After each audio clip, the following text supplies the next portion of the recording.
અલ્પેશ ઢોલરિયાના 2015 થી લઈ અને 2025 સુધીના કાર્યકાળના તમામ જીવન ચરિત્રની ઝાંખી અમે બતાવવાના છીએ. અમે રોજ ગોંડલની અંદર અને અલગ અલગ જગ્યા ઉપર કાર્યક્રમો આપવાના છીએ. પટેલ સમાજમાંથી અલ્પેશ ઢોલરિયાની છબી બેહાડીને બેસણું કરીને જમણવાર રાખવાના છીએ.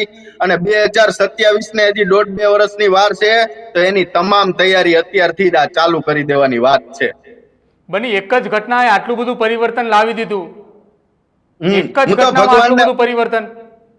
હા, માં ખોડિયારને હું તો બે હાથ જોડીને પ્રાર્થના, કામ થઈ ગયું. ખોડિયારે ટાઈમે જગાડ્યા, બાકી તો સમાધાન થઈ ગયું હતું. પણ અલ્પેશ ઢોલરિયાના મનમાં એવી હવા હતી કે હું કાંઈક સૌન હું કહું એમ જ થાય, તો હવે કરી લઈએ. દડી પેડી મેદાનમાં ખેલે એના બાપની, જે જીતે એ લઈ જાય. હવે એને એમ હોય કે અમે સર્વ સમાજને સાથે લઈને આલી, અમે ખાલી પાટીદાર સમાજને સાથે લઈને આલી. અને એકવાર તો આને પટેલ સમાજને હું કહેવા માંગુ છું, હવે જાગજો.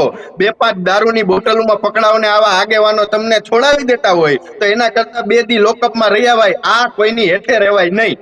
આ દિવસો આવે, 17 વર્ષના છોકરા હજી પટા ખાતા ને એવા દિવસો આવે.